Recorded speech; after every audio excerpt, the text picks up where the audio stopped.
오늘 우리에게 주시는 하나님의 말씀은 마가복음 8장 13절에서 21절까지 말씀입니다. 신약성경 67면입니다. 마가복음 8장 13절에서 21절까지 말씀입니다.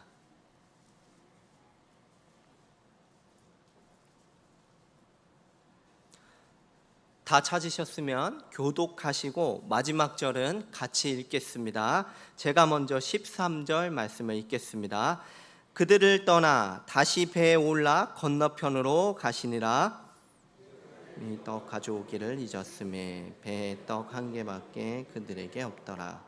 예수께서 경고하여 이르시되 삼가 바리새인의 누룩과 헤롯의 누룩을 주의하라 하시니 제자들이 서로 수군거리기를 이는 우리에게 떡이 없음이로다 하거늘 예수께서 하시고 이르시되 너희가 어찌 떡이 없음으로 수군거리느냐 아직도 알지 못하며 깨닫지 못하느냐 너희 마음이 둔하냐 너희가 눈이 있어도 보지 못하며 귀가 있어도 듣지 못하느냐 또 기억하지 못하느냐 내가 떡 5개를 5,000명에게 떼어줄 때에 조각 몇 바구니를 거두었더냐 이르되 12이니이다 또 7개를 4,000명에게 떼어줄 때 조각 몇 광주리를 거두었더냐 이르되 7이니이다 다 같이 있습니다. 이르시되 아직도 깨닫지 못하느냐 하시니라. 아멘. 이 시간에는 김현철 목사님께서 아직도 깨닫지 못하였느냐 말씀 전해 주실 때 은혜 받으시기를 바라겠습니다.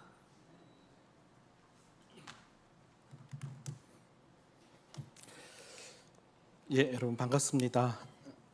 부족한 사람을 이렇게 또 매년 사랑하는 천호교회에 와서 또 말씀으로 교제할 수 있게 하신 것이 특권이고 은혜라고 생각됩니다. 또 기회를 주신 하나님과 천호교회에 감사한 말씀을 드립니다. 양해를 먼저 좀 구하고 싶은데요. 1부에서 제가 한 45분 정도 했더라고요. 평소 우리 이동훈 목사님이 한 35분 정도 하시는 것 같은데 제가 한 10분 정도 기니까요. 여러분 마음의 준비를 하시고 그렇게 좀 제가 안 그래도 10분 줄여왔는데도 더 그렇게 되더라고요. 좀 이해를 부탁드립니다.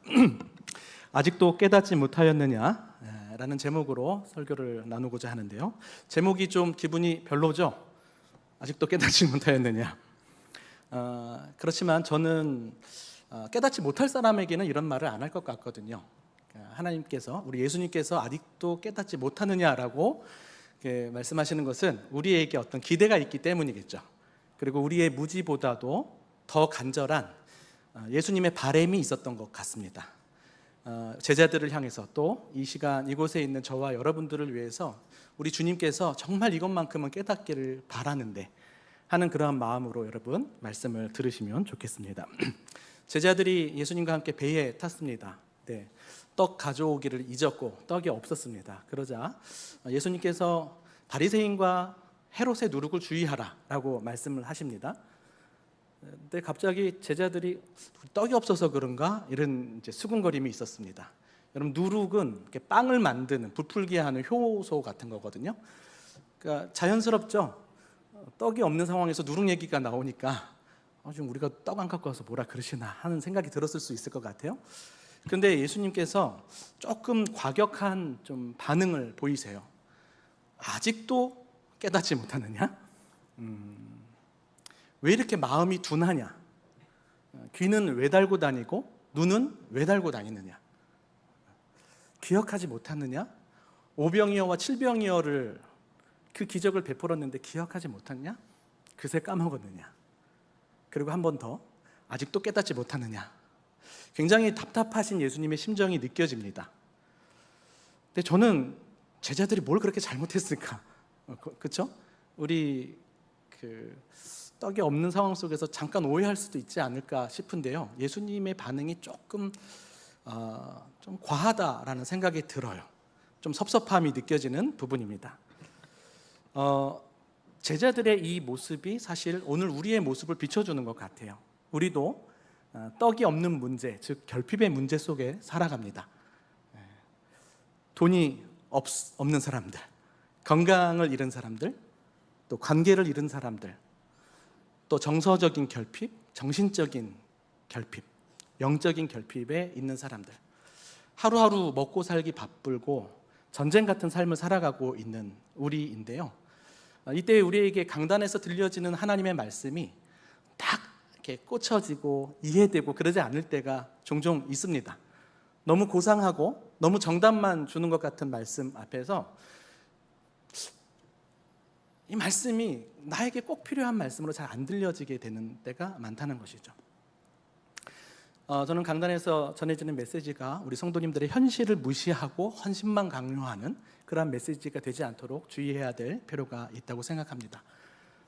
그러나 또 동시에 우리가 너무 우리의 삶의 현실에 매몰되어서 하나님의 말씀을 들으려고 하는 틈이 없어진 건 아닌지도 함께 돌아봐야 될 것 같아요.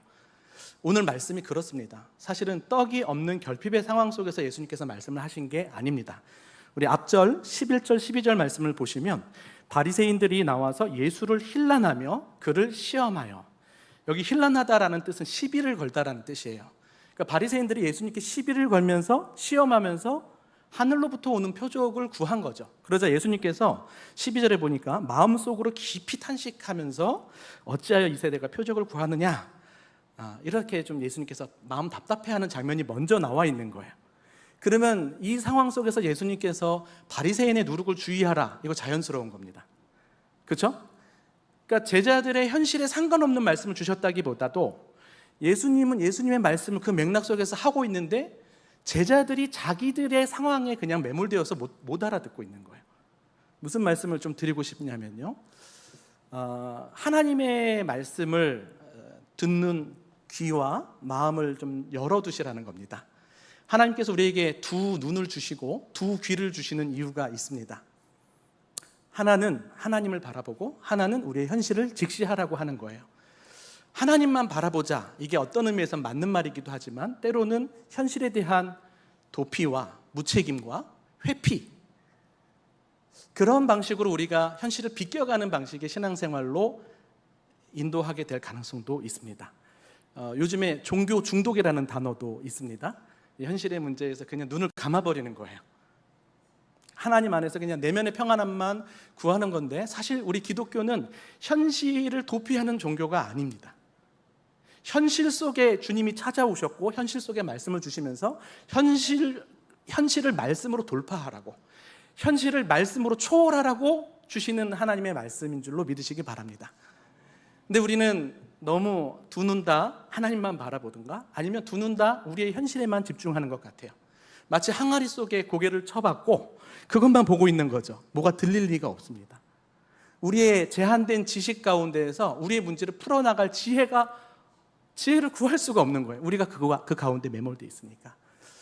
좀 조심스럽게 부탁을 드리자면 여러분 안테나를 계속 하나님께 열어두시기를 바랍니다. 쉽지 않지만, 우리의 현실이 녹록지 않지만 그래도 이렇게 정기적으로 예배를 드리며 하나님의 말씀에 이렇게 귀 기울이려고 하는 여러분들의 이 모습이 참 귀하다, 감히 격려해드리고 싶습니다. 어떤 때는 잘 들릴 때도 있고 또 들리지 않을 때도 있겠지만, 그래도 이 순간 하나님의 하늘의 말씀을 잘 받아서 땅의 현실을 잘 살아갈 수 있게 되기를 바랍니다. 그래서 오늘도 여러분들에게 꼭 필요한 깨달음을 좀 바라시기를 바라면서 이제 본론으로 좀 들어가겠습니다. 아직도 깨닫지 못하였느냐? 조금 부정적인 뉘앙스가 있지만 사실 하나님이 우리가 무언가를 깨닫기를 바라시는 거거든요. 여러분, 오늘 본문을 그냥 살펴봤을 때 어떤 깨달음을 주님이 기대하시는 것 같습니까? 17절에 보니까 예수님이 너희가 어찌 떡이 없음으로 수군거리느냐라고 말씀을 하셨고, 또 18절에 보면 기억하지 못하느냐라고 하면서 오병이어와 칠병이어의 이야기를 꺼내셨어요. 여러분, 오병이어 사건, 칠병이어 사건 아시죠? 떡 문제를 해결해 주신 사건이에요. 그럼 뭘 깨닫기를 바라시는 것 같아요? 예수님이 어떤 분이시라는 거? 떡을 주실 수 있는 분이라는 것을 여러분 깨달으시기 바랍니다. 여러분, 이게 첫 번째 깨달음이에요. 제가 오늘 설교를 여러분들이 잘 집중력 있게 들어오도록 세 가지 깨달음을 좀 말씀을 드리려고 합니다. 조금 더 구체적으로 말씀드리면 3단계의 깨달음이라고 할 수 있어요. 우리 가운데 먼저 있어야 할 깨달음은 주님이 우리의 현실 문제에 무관심하지 않고 무능력하지 않고 우리에게 현실의 떡을 해결해 주실 수 있는 분이라는 사실을 반드시 믿으시기 바랍니다. 근데 여러분, 과거에 하나님의 역사를 우리가 다 누렸습니다. 그런데 오늘 우리의 똑같은 이 결핍의 상황 속에서 그 믿음이 제대로 작동하던가요? 저도 여러분들 잘 아시다시피 여러 가지 하나님의 특별한 은혜들을 많이 경험했습니다. 신유를 비롯해서 어려운 환경 속에서 하나님이 지금까지 저의 삶을 인도하셨던 모든 순간이 다 은혜고 기적입니다. 그럼에도 불구하고 하나님은 동일하신 분이신데 저는 저의 현재의 어려움 앞에서 자꾸 무너지고 낙심할 때가 많아요. 과거의 은혜가 현재의 믿음으로 적용되기 위해서는 오늘 주님께서 말씀하셨듯이 기억하는 것이 필요합니다. 자꾸 기억하셔야 돼요. 하나님이 어떻게 내 인생을 이끌어 오셨을까? 또 하루하루 하나님께서 내 삶을 어떻게 인도하실까? 무엇보다 성경 속에 나타난 하나님께서 어떠한 역사를 우리 인간들에게 베푸셨는가를 남의 이야기, 먼 나라 이야기, 과거의 이야기로 듣는 것이 아니라 나의 이야기로 받아들이는 것. 믿음은 들음에서 나는 줄로 믿습니다. 여러분, 그럼에도 불구하고 저는 오늘 본문의 핀트가 이 부분이 아니라고 생각을 합니다. 여러분 한번 생각해 보세요. 우리 주님께서 떡의 문제로 수군거리니까 그래, 내가 얼마 전에 떡 해결해 줬잖아. 그거 깨달어. 이거 말하기 위해서 지금 말씀하시는 것 같나요? 만약에 그런 거라면 그냥 예수님은 그냥 끝나는 거예요. 그냥 심플합니다.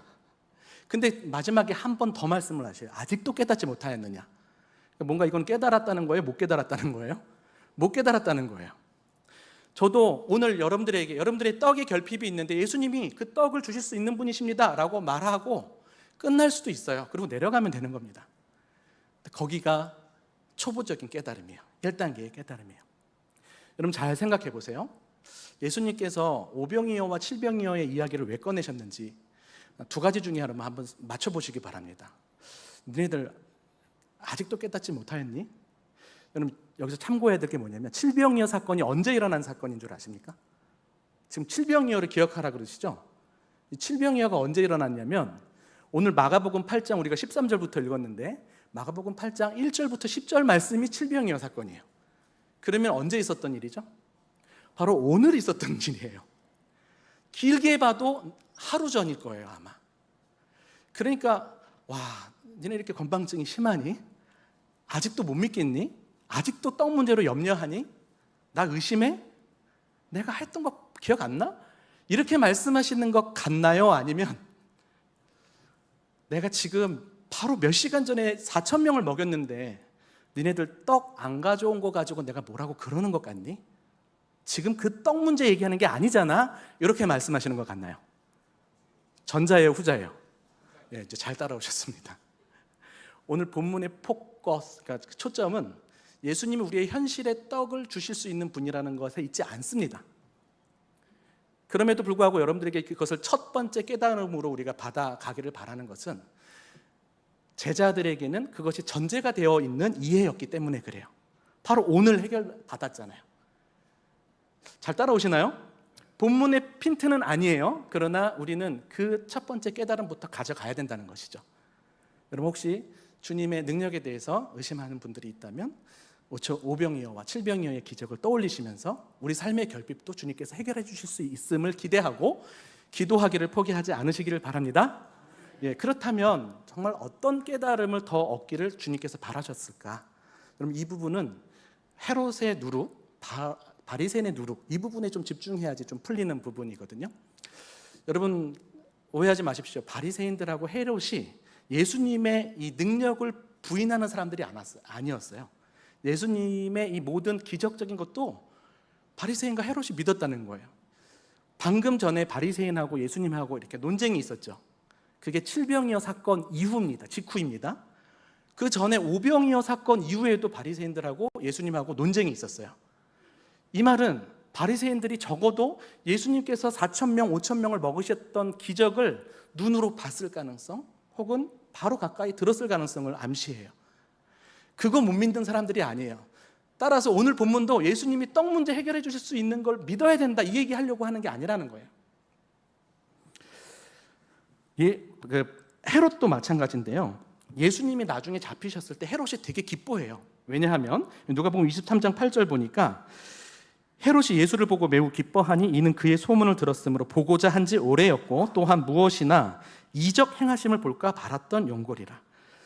여러분 아시죠? 헤롯과 바리새인 모두 예수님의 기적을 안 믿은 게 아니라는 거예요. 기적을 믿는 믿음하고 구원을 얻는 믿음하고 다르다는 사실을 조금 구분할 필요가 있습니다.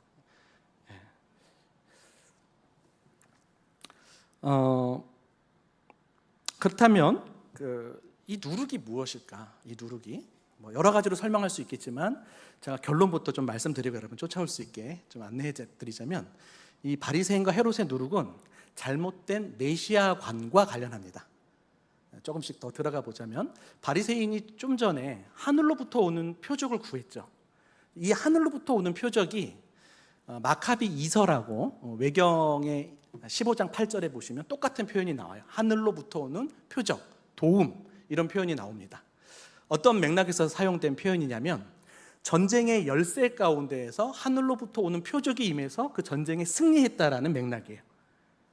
그러면 지금 바리새인들이 왜 예수님께 하늘로부터 오는 표적을 구했을까요? 바리새인들이 원하는 메시아, 바리새인들이 알고 있고 기대했던 메시아는 어떤 메시아예요? 군사적 메시아였던 거예요. 로마의 압제로부터 해방시켜줄 강력한 군사로 전쟁에서 승리할 메시아를 기대했던 것이죠. 그러니까 바리새인들은 예수님께서 떡으로 사람들의 배를 배불리게 하신 것을 봤지만 그걸로는 부족하다는 겁니다. 이것도 괜찮아요. 떡 배부르게 해주는 거 능력 있어요. 인정할게요. 그런데 우리가 원하는 메시아는 로마 제국으로부터 해방시켜줄 메시아입니다. 군사적 승리를 보여주시죠. 근데 바리새인들이 봤을 때 예수님의 모양새가 너무 전투적이지가 않아요. 예수님을 따라갔던 제자들 엉망진창으로 보입니다. 무슨 훈련된 군사도 아니죠. 조롱하고 있는 겁니다. 당신이 메시아일 수 없다라는 거죠. 자신이 갖고 있던 이런 신앙 관념 있죠. 고정관념 때문에 예수님을 메시아로 못 받아들이는 거예요. 헤롯도 마찬가지입니다. 헤롯도 사람들로부터 예수님이 메시아라는 사실, 그 소문을 들었습니다. 그런데 헤롯이 누가복음 13장 31절에 보니까 예수님을 죽이려고 해요. 왜 그랬을까요? 헤롯이 이해하는 메시아는 정치적 왕이었기 때문에 그래요. 예수님이 정치적 왕으로 등장하시니까 자기 자리가 위태로운 거죠. 여러분 이제 조금 이해가 되시나요?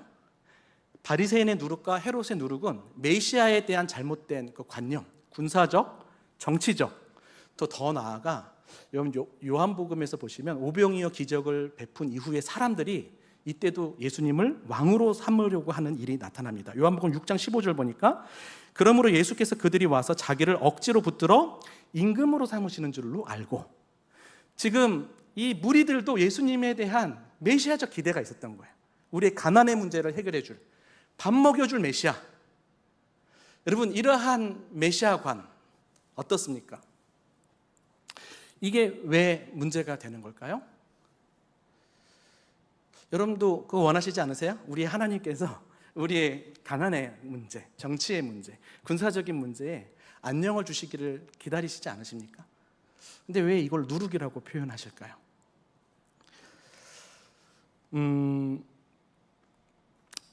예수님은요, 자 결론부터 말씀드리면 예수님이 십자가를 지는 메시아라는 사실을 받아들이기가 너무 어려웠던 거예요. 그 고정관념 때문에. 왜 예수님이 죽어야 되지? 왜 예수님이 고난을 받으셔야 되지? 그런 분이 어떻게 메시아일 수 있는가에 대해서 받아들일 준비가 안 돼 있다는 거예요. 여러분 그 로마로부터의 해방, 이거 참 중요한 문제일 수 있습니다. 우리 삶에 당면한 문제들일 수 있죠. 이 공고함으로부터 해방되는 거. 그런데 예수님이 봤을 때는 로마 제국으로부터의 해방보다도 더 중요하고 긴급하고 더 근원적이고 영원한 문제가 있었던 겁니다. 바로 로마 제국보다도 더 무서운 사단의 나라로부터 우리를 해방시켜 주셔야 됐기 때문에 그래요. 여러분 오해하지 마십시오. 예수님께서 다시 오셔서 우리에게 베풀어 주실 하나님 나라, 새하늘과 새 땅은요, 군사적으로 하늘 군대가 보호해 주시는 나라예요. 정치적으로 너무도 안녕이 된 안정한 세상이 될 것입니다. 그 나라는 부요함이 넘쳐나서 우리가 배고파 굶어 죽을 일이 없는 그런 부유한 나라를 우리에게 분명히 선물로 주실 것입니다. 근데 그것을 영원히 우리에게 주시기 위해서는 사단의 나라로부터 우리를 구하셔야 되는 거예요. 여러분, 로마 제국이 무섭습니까? 사단의 제국이 무섭습니까? 예, 아시니까 다행이네요. 로마 제국이 영토가 많아봤자 전체를 다 덮을 수 없지만 사단의 나라는 로마 제국의 영토보다도 훨씬 더 많은 나라, 피조물들까지 다 지배하죠. 로마 제국은 사람들의 자유를 정치적으로만 억압할 수 있을 뿐이지만, 제한할 수 있을 뿐이지만, 사단의 나라에서는 각 사람의 마음과 생각과 관계와 모든 것에 영향을 미쳐서 조종하는 나라예요. 죄와 사망 권세를 통하여서 다스리는 나라, 끔찍한 나라입니다. 여러분, 아직도 로마에서만 해방되기를 바라는 마음이 있을지 모르겠는데 그 실존을 잘 아셔야 됩니다. 사탄이 얼마나 우리를 교묘하고 아주 깊이 있게 우리 삶 속에 파고들어서 우리를 무너뜨리는지 경험하고 있는 분들은 아마 아실 거예요. 로마 제국보다 이 사단의 나라가 훨씬 무섭고 끔찍하고 잔인한 나라입니다. 근데 예수님께서 이 사단의 나라에서 우리를 구원하시려면 사탄의 통치 무기가 뭐냐면 죄와 사망이에요. 이 죄와 사망의 문제를 해결해야만 우리가 사단의 나라로부터 해방될 수 있는 겁니다. 죄의 문제 어디서 해결할 수 있습니까? 십자가에서 주님이 우리의 죄값을 대신 당하셔야 돼요. 사망의 문제, 죽음의 문제 어떻게 이길 수 있습니까? 예수님께서 죽으셔서 부활하셔야 사망을 이기는 거예요. 따라서 예수님은 당장 로마로부터 우리가 곤궁하고 고통을 당하고 이런 것에 대해서 무관심한 건 아니시지만 우리 가운데 더 필요한 문제, 더 근원적인 문제, 더 영원히 우리에게 안녕을 주시기 위해서 사단의 나라로부터 우리를 해방시켜야 됐었고, 그렇기 때문에 예수님은 필수적으로 무엇을 질 수밖에 없었을까요? 십자가를 질 수밖에 없었다는 것을 여러분 여기서 좀 살펴봐야 돼요. 누룩은 예수님의 십자가를 비껴가게 한다는 거예요.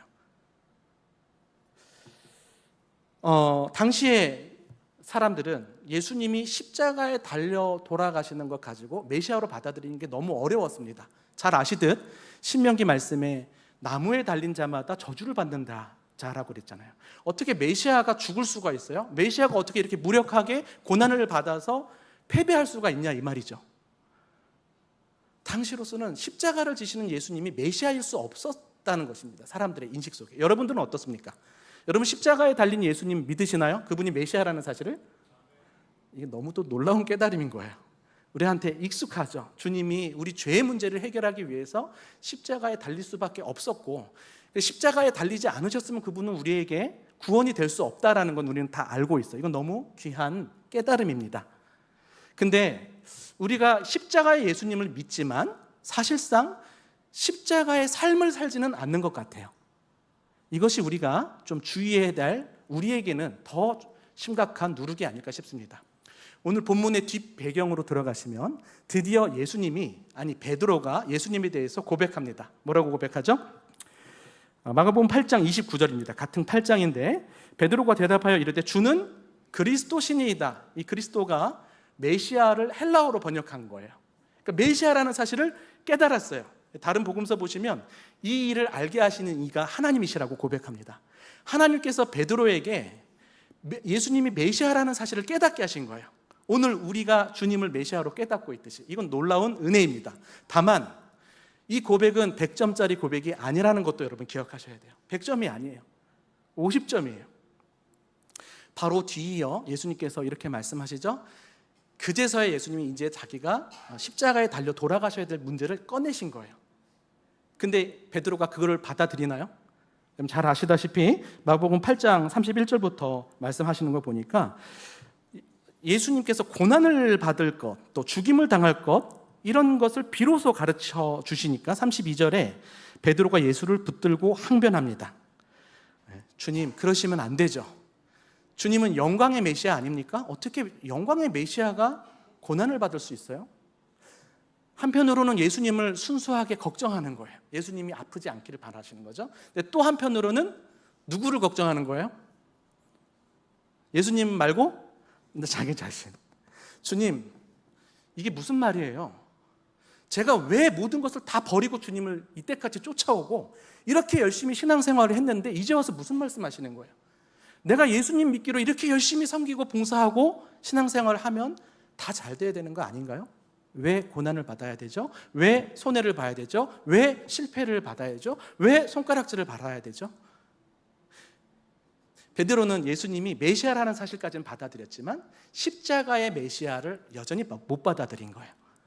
다시 말해서 여러분들의 삶 속에서 우리가 십자가의 예수님을 믿지만 우리 삶 속에서 십자가의 방식이 없고 늘 십자가를 비껴가기만 하는 삶을 살고 있다면 우리는 어쩌면 정말 십자가에 달린 예수님을 메시아로 영접하지 않은 것일 수도 있습니다. 죽어서 천국 가고 이 땅에서도 잘 되고 기독교가 우리의 욕망을 다 이루어주는 그러한 종교라면 다른 종교와 차이가 없어요. 34절을 한번 같이 읽어볼까요? 마가복음 8장 34절 시작. 무리와 제자들을 불러 이르시되 누구든지 나를 따라오려거든 자기를 부인하고 자기를 십자가를 지고 나를 따를 것이니라. 여러분, 십자가는요 우리 믿음의 대상일 뿐만 아니라 삶의 방식임을 믿으시기 바랍니다. 여러분, 하나님 나라는 이 사단의 나라를 어떤 식으로 무찌르냐면요, 죽음의 방식으로, 손해의 방식으로, 사랑의 방식으로, 희생의 방식으로 사단의 나라를 물리칩니다. 악을 악으로 대해서 싸우는 방식으로 이길 수 없다는 거예요. 예수님께서 이미 하나님 나라를 십자가를 통해서 우리 가운데 가져오셨죠. 메시아 공동체인 교회를 통하여서 하나님은 오늘도 하나님 나라를 확장해 가기를 원하십니다. 근데 하나님 나라가 확장해 가기 위해서 필요한 게 뭘까요? 여러분, 누룩을 주의하십시오. 교회가 부유해지고 힘이 있어지고 명예로워지고 영향력 있는 사람들이 많아지고 유명해지고 이걸 통하여서 하나님 나라가 확장될까요? 그렇지 않습니다. 여전히 오늘날에도 하나님 나라는 우리 천호교회를 통하여서 천호교회의 화려함 때문이 아니라 천호교회 안에 있는 십자가의 삶을 통하여서 확장이 될 줄로 믿습니다. 점차 세련된 기독교인들은 많아지는데 희생할 줄을 아는 기독교인은 점점 줄어들고 있는 것 같아요.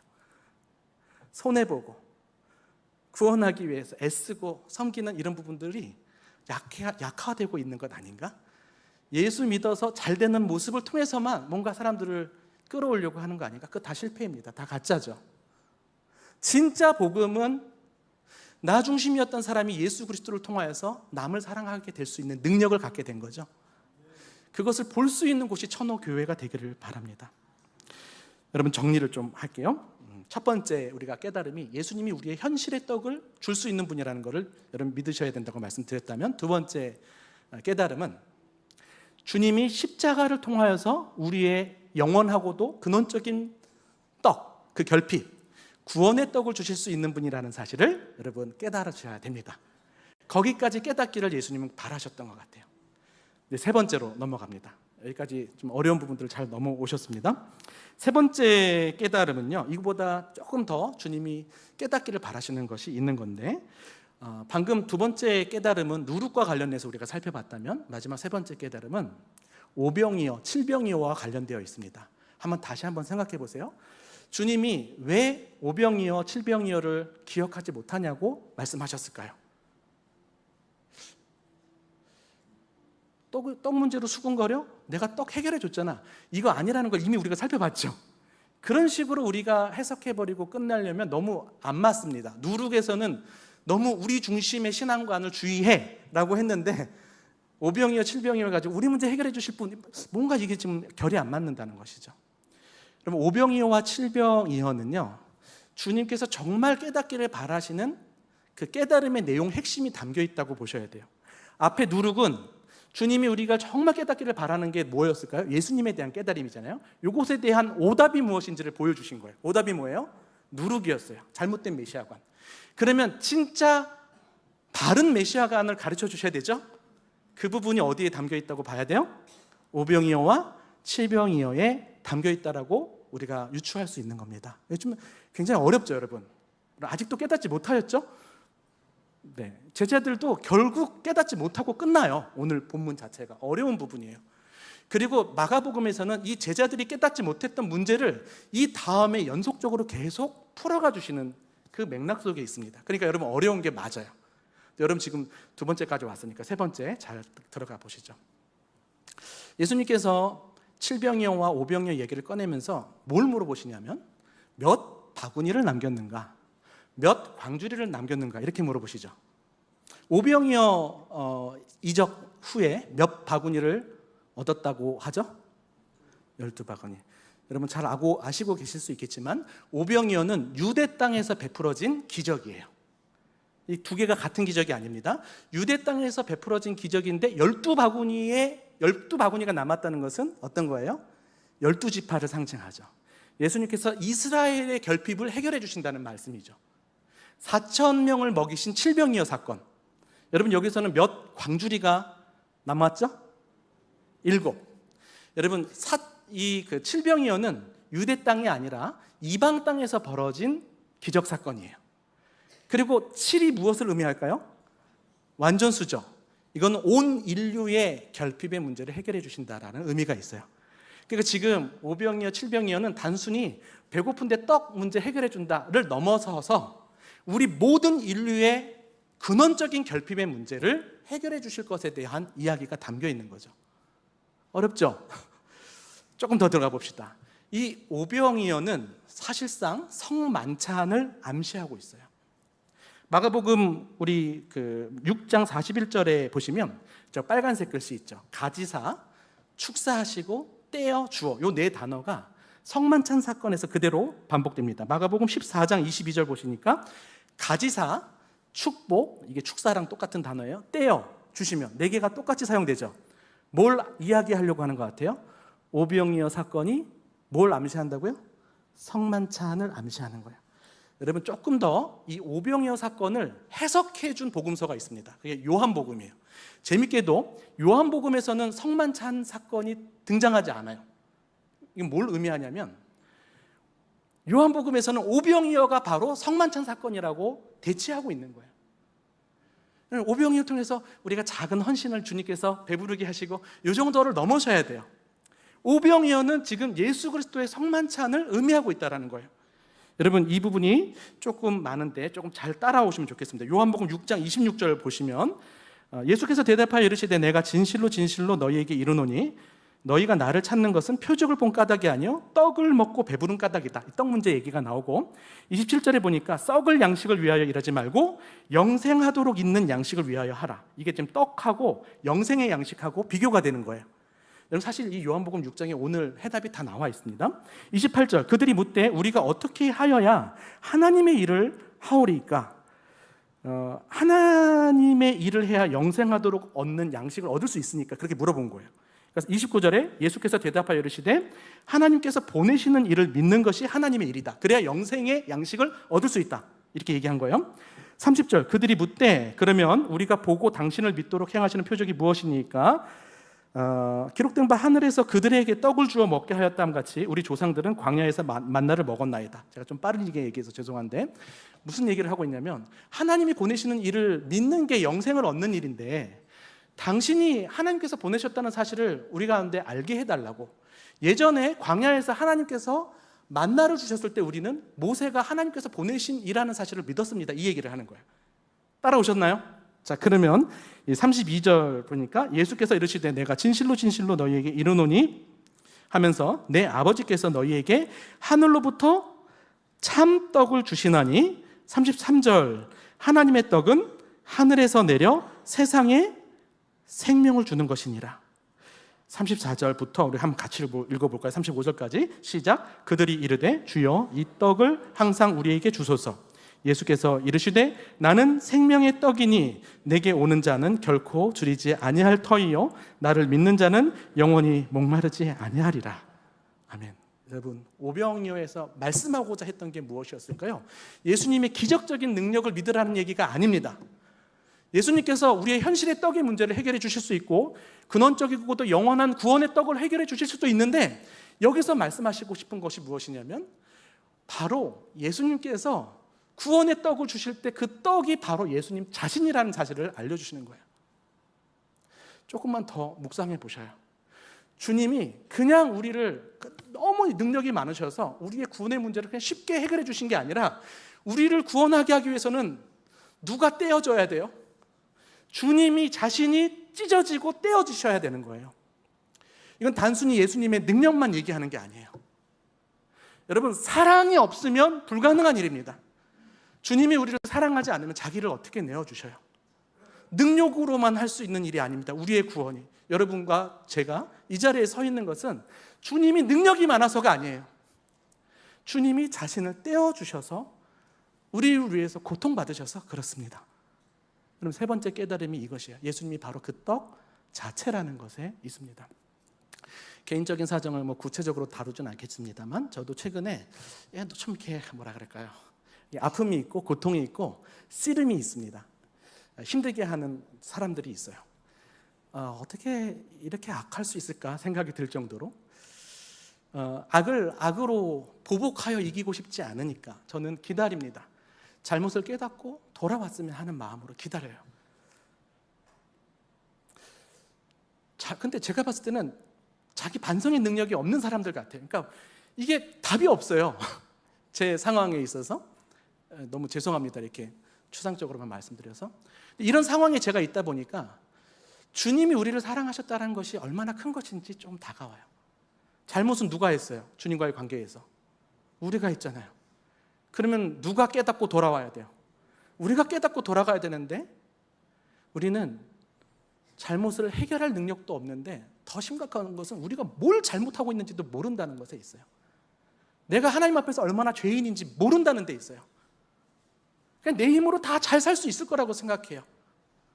선하게 살면, 종교생활 열심히 하면 천국 가지, 너무 쉽게 생각하고 있어요. 근데 주님이 보실 때는 아니거든요.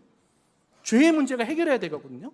우리가 잘못한 부분에 있어서 누군가 책임을 져야 된다는 것이거든요. 근데 그걸 누가 지신다는 거예요? 우리 주님이. 여러분, 이게 우리가 너무 익숙하게 알고 있는 복음 진리라서 그런데요, 잘 생각해 보십시오. 이게 얼마나 큰 사랑인지, 얼마나 바보 같은 사랑인지. 반성할 줄도 모르는 사람에게 자기 스스로 우리를 구원하시기 위해서, 생명을 주시기 위해서, 영원한 생명을 주시기 위해서 자기를 어떻게 찢어주신, 떼어주시고, 그 죄값을 왜 예수님이 다시 대신 당하냐 이 말이죠. 주님의 능력만이 아니라 주님의 사랑을 깨닫는 오늘 이 시간이 됐으면 좋겠어요. 이제 마무리를 좀 하겠습니다. 사실은요, 저는 예수님이 우리에게 바라시는 깨달음이, 주님이 우리에게 현실의 떡을 주실 수 있는 분이시고 영원한 구원의 떡을 주실 수 있는 분이시고 또 그 떡 자체라는 사실을 알려줬잖아요. 조금 더 나아가서 저는 성경 저자가 우리에게 꼭 깨달았으면 하는 내용이 저는 숨어져 있다고 생각하는데요, 바로 마가복음 8장 14절 말씀입니다. 한번 같이 읽어볼까요? 시작. 제자들이 떡 가져오기를 잊었음에 배에 떡 한 개밖에 그들에게 없더라. 여러분, 이 구절을 조금 깊이 생각해 봤으면 좋겠어요. 좀 떡이 없으면 없는 거지, 한 개밖에 없는 건 또 굳이 왜 표현했을까요? 그리고 여러분 16절에 보시면 제자들은 뭐라 그랬냐면 분명히 우리에게 떡이 없다라고 이야기했어요. 근데 성경 저자는 떡이 없다라고 이야기하지 않고 떡 한 개밖에 없다라고 희한하게 굳이 그것을 언급해 놨단 말이죠. 그러면 하나라는 이 숫자는 단순히 수 개념을 넘어서서 가장 근본적이고 본질적인 내용을 다룰 때도 하나라고 강조를 해요. 우리 주님이 유일한 한 분이신 것처럼 지금 성경 저자가 뭘 얘기하고 있는 것 같아요? 제자들은 지금 떡이 없다라고 수군거리고 있지만 너희들한테는 지금 뭐가 있다? 가장 중요한 떡 한 개가 있다. 그 떡이 누구를 가리키죠? 여러분 잘 들으셨던 것 같습니다. 예수님이 우리 인생의 배에 타고 계신다라는 거예요. 여러분, 저도 그렇고 여러분들도 그렇죠. 예수님을 믿고 예수님 포함해서 또 더 많은 것이 있었으면 좋겠죠. 근데 인생이 그렇지 않지 않습니까? 예수 믿는다고 뭐 다 부유해지고 잘 되던가요? 저는 지금 되게 괴로운 상황 속에 있거든요. 그럼 제가 신앙생활 잘못해서 그런 걸까요? 그럴 수도 있겠지만 저는 이 결핍의 상황은 어떤 면에서는 가장 중요한 것을 보게 하는 기회가 되는 것 같아요. 아무것도 없어야 보여지는 것 같아요. 여러분, 영광의 신학에서는 고난, 결핍 이 문제는 실패의 상징이고 하나님을 잘 믿지 못해서 받는 징벌의 상징일 수밖에 없어요. 영광의 신학의 관점에서. 그러나 십자가의 신학에서는 결핍은 오히려 예수님을 경험하고 예수님이 임재하는 통로가 됩니다. 주님이 우리를 위해서 친히 비워지시고 결핍이 되셨기 때문에 그래요. 주님이 우리 대신 고난을 받으셨기 때문에 주님은 고난의 자리에 함께 하십니다.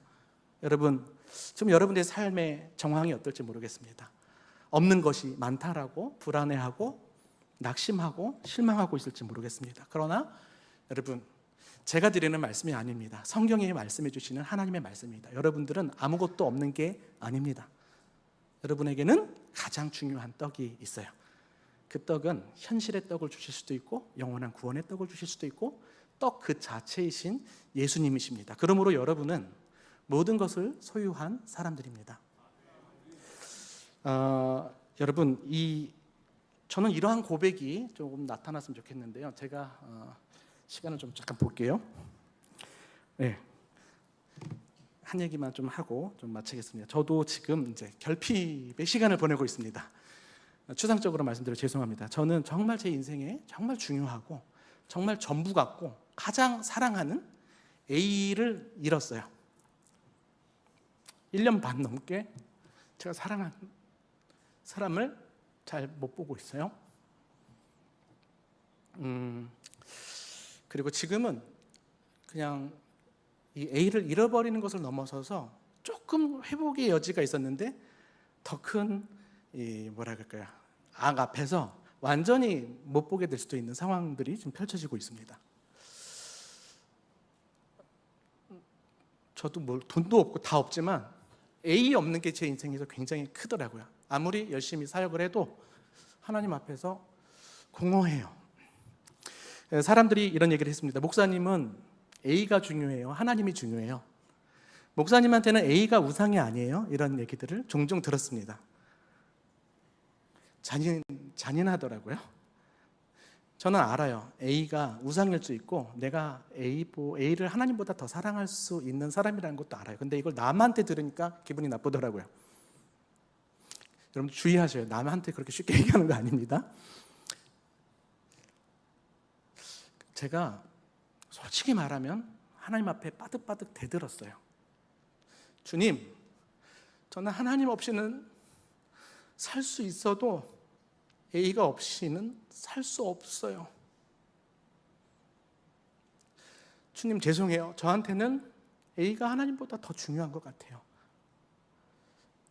그냥 주님 앞에 정직하게 그렇게 바둥바둥 대들고 싸워오는 시절을 보내고 있습니다. 목사이지만 제 수준이 이렇습니다. 그럼에도 불구하고 저는 이 결핍의 시간을 통하여서 오히려 주님이 저를 기도의 자리로 이렇게 이끌어 주셨음을 고백해요. 부끄럽지만 오히려 사역자가 되고 기도를 더 못했거든요. 하나님을 위한 사역이 많았죠. 근데 그것이 기도의 자리를 많이 대체했습니다. 안 해도 된다 생각했습니다. 근데 지금은 기도 안 하고는 살 수가 없어요. 매일 밤 우리 천호교회에 와서 남 보지 않을 때 기도하고 가죠. 너무 감사해요. 그래도 물론 제가 이 기도의 시간을 통하여서 하나님이 더 좋아지거나 하나님이 내 인생의 전부이거나 하나님을 더 사랑하게 되는 것까지는 아직 못 간 것 같아요. 그래도 제 마음속에 하나님께서 그걸 기대하고 계시는구나라는 감은 있습니다. 그리고 저도 이 시간들을 통하여서 제가 하나님을 이 세상에서 가장 소중하게 여기고 주님을 가장 사랑하는 주님이 나의 기업이시고 나의 전부이시다라고 고백할 수 있는 사람으로 빚어져 가기를 바라는 마음이 있습니다. 아프지만 그 길을 걸어가고 있는데 저와 여러분이 우리는 우리 배에 계신 주님으로 충분합니다. 고백할 수 있는 이것이 입술의 고백이 아니라 삶의 고백으로 나타날 수 있는 우리의 삶이 되면 좋겠습니다. 여러분 예수님으로 충분하신가요? 한 절반 대답하셨습니다. 나머지 분들은 아마 부딪힘이 있을 거예요. 괜찮습니다. 예수님으로 충분할 수 있는 것은요, 예수님으로 충만해질 때 가능할 겁니다. 저는 다윗의 고백이 참 여러 번 이렇게 떠올라요. 여호와는 나의 목자시니 내게 부족함이 없으리로다. 여러분, 다윗이 뭐가 정말 부족함이 없었나요? 사망의 골짜기를 다녀야 됐고요, 해가 있을 수 있었어요. 위해가. 또 원수의 목전 앞에 마주해야 될 일들이 있었어요. 그 원수가 가족이었어요. 다윗이 정말 부족함이 없었나요? 그럼 성경에서 말하는 이 부족함이 없다라는 것, 충분하다라는 개념은 꼭 필요한 것을 잃지 않게 한다는 거예요.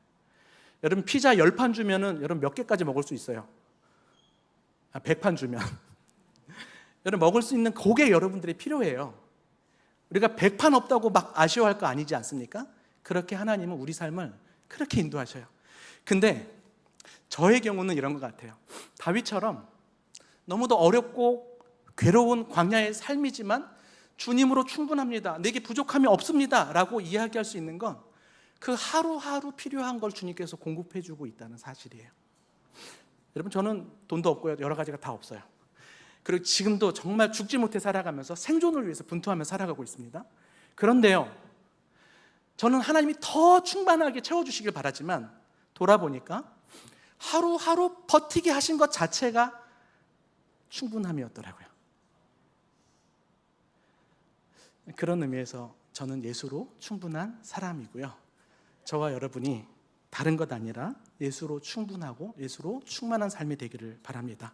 여러분, 기억하십시오. 우리는 아무것도 없는 사람이 아니에요. 여러분, 우리에게 있어서 가장 심각한 결핍은 다른 것이 아니라 예수의 가치를 모르고 예수로 충분할 줄 모르는 믿음의 결핍이 우리에게 가장 심각한 결핍이라는 사실을 기억하시길 바랍니다. 기도하겠습니다. 주님, 감사합니다. 아무것도 없는 줄 알았는데 주님이 우리의 인생의 배에 함께 있음을 깨닫게 되었습니다. 주님, 우리를 위해서 자신을 떼어주신 우리 주님과 동행하면서 주님으로 충분하다 고백하며 주님으로 충만한 삶을 살아갈 수 있도록 주님 우리 가운데 함께하여 주시옵소서. 생명의 떡이신 우리 주 예수 그리스도의 이름으로 기도합니다. 아멘.